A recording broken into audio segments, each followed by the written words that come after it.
Welcome to TheoTrade. This is Don Kaufman. January 15th, 2022. Doing the TheoTrade weekend update here on a Saturday morning. Has the volatility roller coaster only just begun? We're going to look at that and much more here on this weekend's update. First and foremost, though, let's talk a little bit about some of the market, kind of just overall price action and volatility or lack thereof when it comes to the VIX or any of the implied volatilities. All right, first up, the S&P futures, a fairly vicious range. We're going to start this weekend's update here looking at the S&P futures, specifically a 30-day 1 hour. One of the things that I am going to make very apparent on this weekend's update is we are trapped inside of a relatively tight range.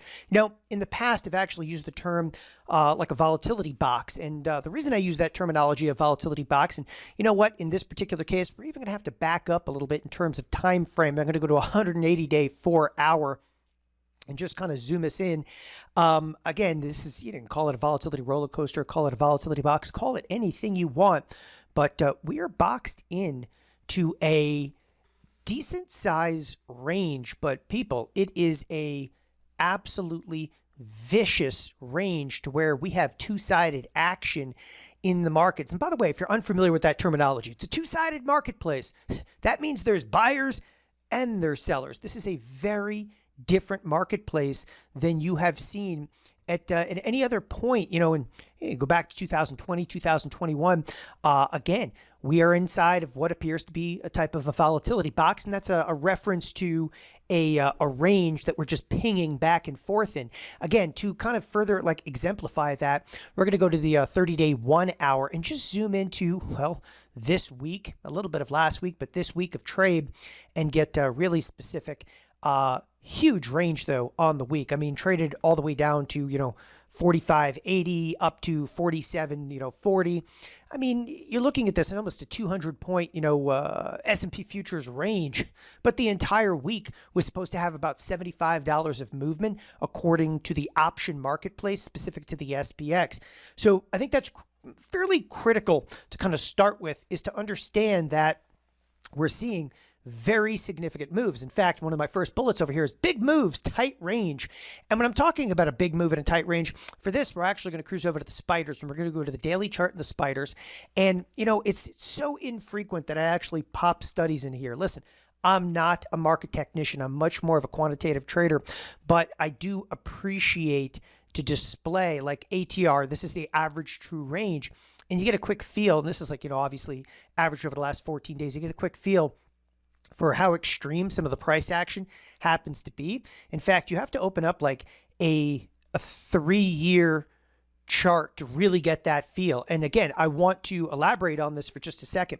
We are getting right now a lot of price action, almost more price action than at any other time. But this is the COVID crash. That was, complete and total insanity, but it was a flash in the pan. And of course, we rallied back out of it into this incredibly linear move to the upside. Nevertheless, we are right at the upper cusp of average true range. To further that, I also like to look specifically over the QQQ, because the Qs speak volumes as well. Not only are the Qs at the upper edge of the range pretty much since the COVID crash, but they almost look like they're about to break out in terms of average true range. If you haven't looked at the Qs recently, well, here's one of the best ways to do it. Cruise over to the NASDAQ, come up to the in the NASDAQ, that 30-day 1 hour chart again, and it is unequivocally, that's why I call it the roller coaster. Well, what I really call it is Mr. Toad's wild ride, and that's exactly what you're on right now with that two-sided trade. Now, before I go any further, I want to make this very, very clear. I would take a look at this, and there's a couple of reasonings why. I'm going to give you those throughout the course of this. There's an extraordinarily high probability that this volatility box in this range is going to be broken in the forthcoming days. I was looking back at this past week, and some of the numbers that came out, like CPI and PPI, and I was thinking to myself, wow, I can't believe that we didn't break the range. But we are now on the cusp, if you will. Again, a very high probability of breaking this particular range, and this has to do with, and again, I'm going to box this out so everybody gets a good look at it, because we're going to talk about specific levels here momentarily. There's your range. Roughly just put it at 4,500 to 4,800 in the S&Ps. And again, we are incredibly close to being able to break that particular range, which is going to bring onto you an onslaught of volatility, and that is price action in the marketplace. And again, I'll get more specific here momentarily. All right, so low VIX indicates range complacency. It's one of the issues that we're in right now. When I say you've got issues, I got a lot of issues. Look, if you're taking a peek at the VIX, so I am not necessarily a huge advocate of VIX readings, because VIX readings is giving you 30-day implied volatility, but I think it paints this picture, okay, very effectively. And the picture to be painted over here is you are seeing, as I just showed you with like ATR, huge price action, right? You're seeing huge price action to the S&Ps, huge price action over to the NASDAQ, and then VIX is sitting under 20, and it's a question mark. You're like, how could the VIX be this low? Because we're inside of this volatility box. And this is exactly where, you have to be concerned, because retail traders get just ripped apart in trading sessions where we are boxed in and we're pinging back and forth. I mean, when I'm talking about pinging back and forth, I just went down to a 1 day, 1 minute. This is from Friday's trade. Coming into the open, we sold off, we rallied, we sold off, we rallied until we sold off, and then we ripped into the close. You know what? If that bell didn't go off, we probably would have sold back off again. I mean, again, this is volatility at its best, but this is two-sided trade. And as a retail trader, like, you got to love this. I know that everybody was just accustomed to a one-way ticket to the upside. Like, I buy calls, I just, ring the cash register. But two-sided trade is where a lot of us, this is utopia. I mean, you want two-sided trade. It brings volatility. But the only thing, again, the big question mark in here is this low VIX. And it's because we've been in the same range. We've seen this movie before, and I cannot express that statement enough. Once you've seen the movie, what's the movie? The movie is we sell off, we rally back up. And again, I want to emphasize this because the markets get used to it. Look, we sold off, we rallied back up. There's complacency. We sell off, we rally back up. There's complacency. We sell off, we try to rally back up. There's complacency until, of course, we smash the range. Now, last thing on this particular front in terms of market price action, then we're going to get very, very specific over here, is that earnings. Okay, earnings at this point, they're on everybody's mind right now, and you're going to start to hear from a couple of the big tech stocks, including, of course, Netflix this week. You've got Goldman Sachs early in the week. Now, Goldman Sachs, though, this is not going to be a market mover, and it's one of the reasons it can move the Dow, but it's one of the reasons I'm not going to sit here and overemphasize, Goldman Sachs per se, because although it's obviously going to move some of the financials, the market mover at this point in time happens to be none other than big tech. Big tech, okay, listen, backseat for this next week of trade. Like, nothing in earnings is going to be like, oh, it's going to shift the entire marketplace. Goldman Sachs come out with spectacular numbers, not so good numbers. Goldman Sachs right now is going to be trapped with the overall sector. And right now, the sector, specifically the XLF, right, the sector ETF, that happens to be down and down quite substantially, of course. A gap down on Friday, maybe a little bit of a bid back throughout the course of the day. But I would assume that some of this froth inside of the financial sector will continue to give way to some more sell-side activity over there. All right, let's get down to business now. Levels of critical concern. And this again, this goes to the statement of there's a high probability the range is going to be broken in the forthcoming days.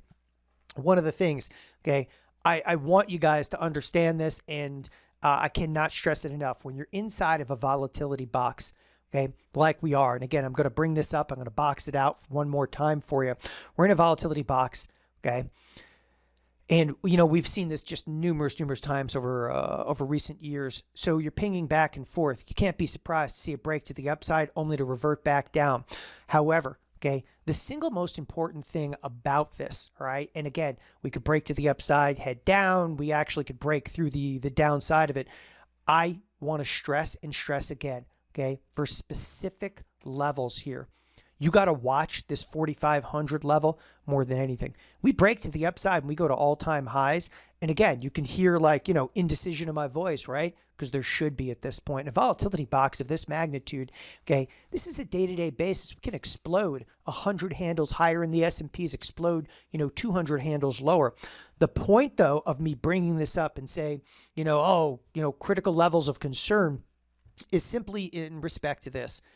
If we break lower and hit 4,500, it is going to be hideous.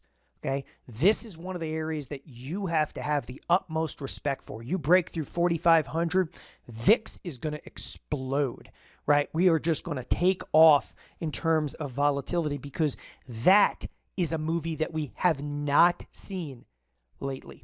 So remember that number. Again, we break to the upside. You're like, the volatility. Listen, that's still a huge amount of price action. We'll take that all day long. You break to the upside, we're going to be selling out of the money call premium. You break to the downside. Tell you what, you break to the downside under 4,500. Keep your hands and feet inside of the vehicle at all times. You can get ripped apart. I am not necessarily going to just jump out and start to sell options premium. We break 4,500 because the market at that particular point in time could become a bottomless pit. Again, 4,500 would bring an onslaught of volatility, and that is specific. Implied volatility will skyrocket under 4,500 because we just haven't seen that kind of price action in quite a considerable period of time. I do happen to be overall a little bit bearish on here, and I'm going to actually mention some of those risk factors here momentarily. So obviously I'm looking at that level. Next one, okay, hold NQ, all right? So what does that mean, hold NQ? We're also going to get very, very specific about this. It's rare that I start to mention any, particular levels. But in this particular case, we start with the 30-day 1 hour. And I want you to see inside of the NASDAQ, ooh, yeah, we are holding 15,600, okay? 15,600 is a line in the sand. Now, back it out a little bit. That 15,600, this thing holds weight for a considerable period of time. And again, I am not like a market technician. I'm just going to tell you right now, that has been the centerpiece, if you will, of trade for a considerable period of time. I mean, for almost like 6 months, we've actually just migrated in and around 15,600. If we lose it though, okay, what I'm saying is the NASDAQ has got to hold the 15,600 level. If it doesn't, you're dropping 1,000 points. What's 1,000 points? Anywhere down here. We're going to retest into what? 14,400, 14,600. It's going to be a hideous beast. Okay. Listen, that would coincide. And I want to make this very clear. The NASDAQ dropping would obviously coincide with the S&Ps breaking through 4,500. So it's one and the same. But the NASDAQ could very well be the leader in the pack. You're going to need NASDAQ to get crushed. And really like the big boys of tech. If you hadn't looked back at Microsoft this week, I would say that you need to look at Microsoft because here is one of the top performers of 2021 in terms of percentage in the monsters of tech. When I call it the monsters of tech, we're talking $1 trillion kind of, market cap over here. It's one of your top performers along with Google. Both have had fairly precipitous slides in recent trading sessions. You better watch this very carefully because it's these underlyings that would actually drive the NASDAQ. The NASDAQ, obviously, and the monsters of tech driving the S&Ps. All right. On another front over here, I want to talk about what I term the ARK effect.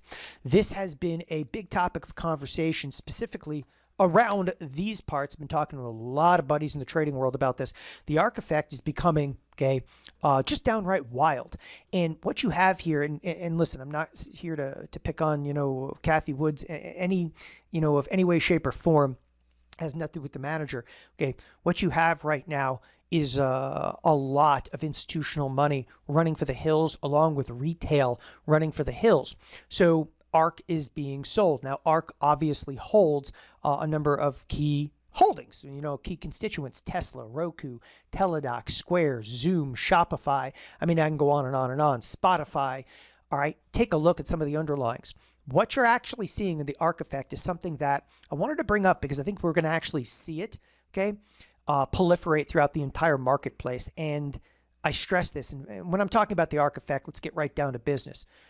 ARK on a year-to-date basis. You're not that deep into the year, but on a year-to-date basis, yeah, it's down some 17%. Now, is it due for a bounce? Of course. I mean, you could scream all day long. And if you want to look at technicals on here, again, I'm not the technicals kind of guy, but like this is the TheoTrade RSI Laguerre. It's a Laguerre polynomial that's built in, and you can see that the RSI Laguerre, I mean, it's beyond oversold. It's oversold a considerable period of time, but that doesn't necessarily mean it can't go further.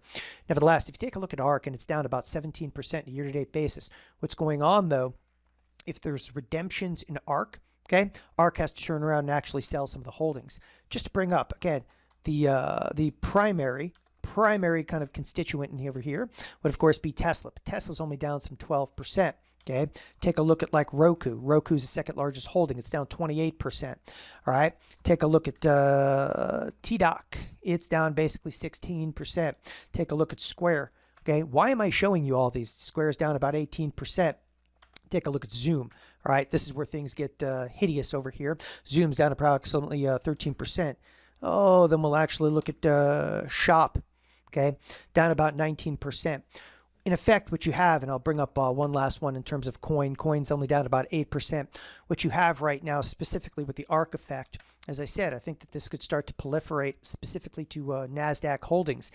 The ARK effect is, as soon as there's redemptions inside of this particular ETF, it's actually causing, all right, more sell-side activity to the individual equity products. Okay, are we going to see this though inside of stuff like, well, the QQQ, the spiders, right? Is it going to actually move to significantly larger? You have to recognize that in terms of ETFs, just realize now that there's more ETFs than there are individual equity products.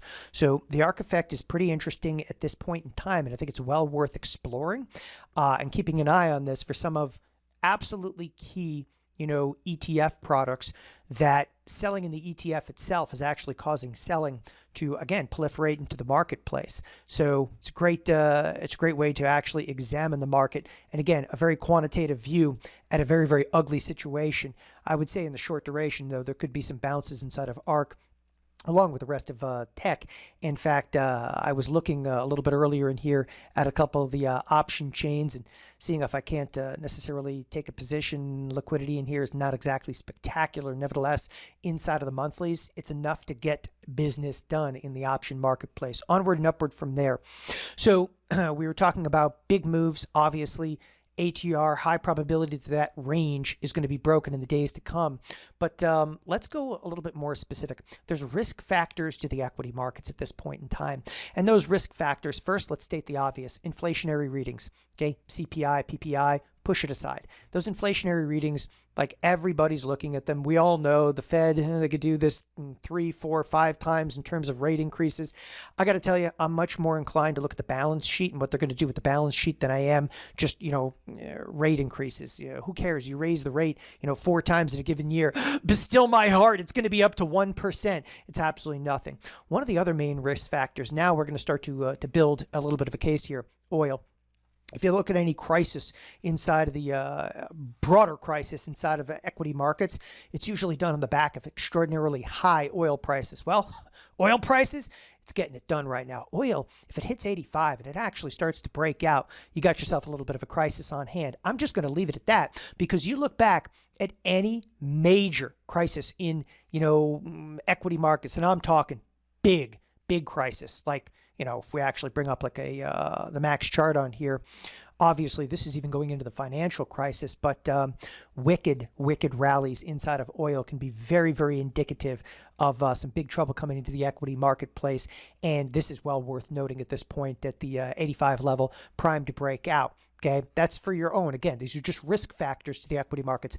You know, whether this is going to break out, that's to your own devices. Next, bond selling off, rates rising. Okay, let's actually cruise over to TNX. In terms of the TNX right now, it is breakout to the upside, but look at the last 3 years.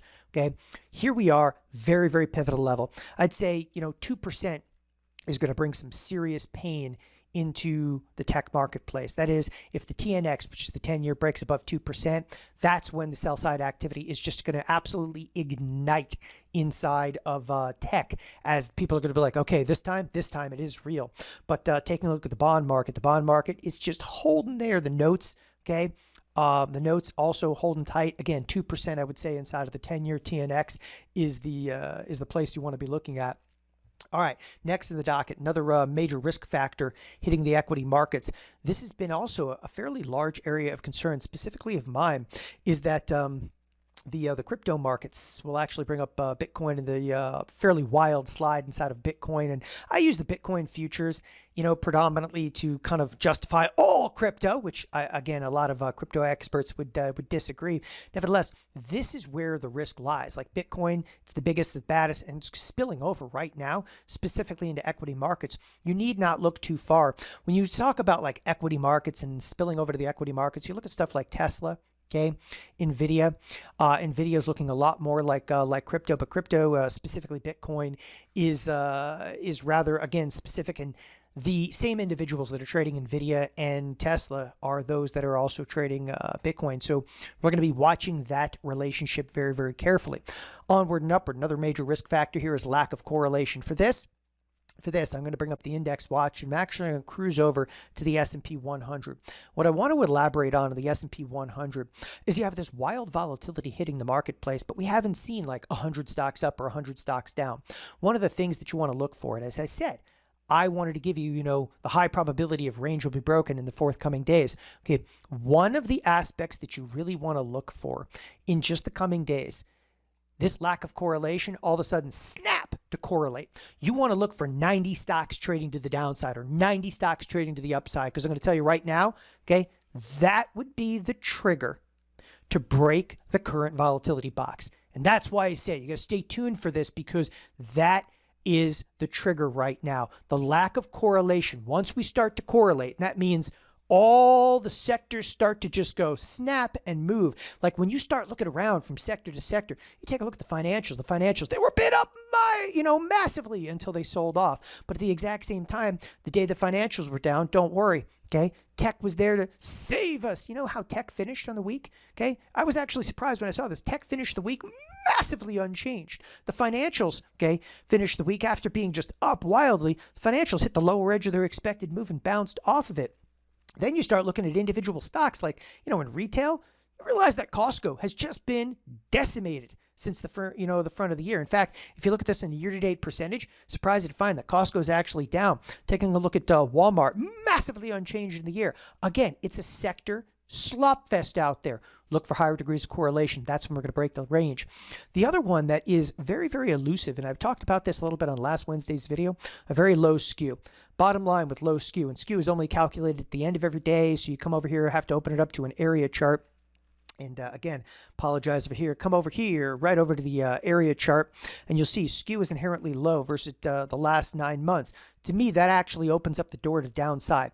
Doesn't matter what you think, what you know. What skew basically says, it's out of the money puts versus out of the money calls. It's the implied volatility differential. And right now, those out of the money puts, okay, are actually trading light. Okay, in terms of their implied volatility versus the out-of-the-money calls, actually lighter at almost any point in the last 9 months. In fact, if you open up like the last 3 years, okay, even over like 3 years, you're seeing we are definitely way down on skew. Why? Oh, it could be institutional money managers have actually sold out of a number of their large put positions. Any way you want to look at this, okay, they're not well hedged to the downside. And I think, onto that, it leaves some of the downside of the marketplace open.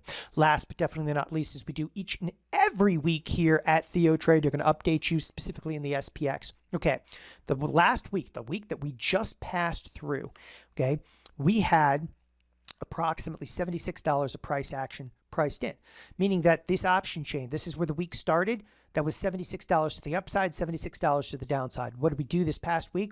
We ripped through the lower edge of the expected move. We came a hair from touching the upper edge of the expected move. We laughed, we cried. We finished mildly lower on the week. The crazy part is the next week. All right, this is forward looking. Monday, the markets close. MLK Day, we are closed. We're out of the contest. There's a 4-day trading week coming up. $85 expected move. So you're learning something over here. Volatility has actually picked up quite a bit. You're coming off a 5-day week where they priced for $76 a movement. Now we're into a 4-day week, $85 a price movement. Again, okay, I would look for in the next literally week or two for the markets to actually break what has been a very wide, okay, but just hideous volatility box at this point in time. We're 2 months into the volatility box. you got to start to count the days for this volatility box to start to smash through. Again, look for correlation. The other aspect, look for the 4,500 level inside of the SPX and or S&P futures. That would be led, again, by a high degree of correlation, and specifically the NASDAQ. A lot to think about. But bottom line over here, we are on a little bit of Mr. Toad's wild ride, or what I term a volatility roller coaster. And at this point in time, you got to understand, VIX is just getting warmed up, right? It has only just begun. Thanks, everybody, for joining us here at TheoTrade. Have a wonderful weekend. Bye-bye.